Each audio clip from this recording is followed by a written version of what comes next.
Ah, way they go. Double the charm, Joe Bell success from the outside is Secret Lady. Rushing up slam shot, Danori inside is Maglev, rather Madera.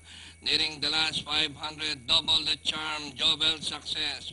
And running in third, Secret Lady. Madera is running Danori inside Tempest alongside Slam Shot. And number 10, Tabaco. Last 450, the favorite, double the charm by a length and a half, followed by Joe Bell's success. Madera is sneaking Danori inside Secret Lady Slam Shot.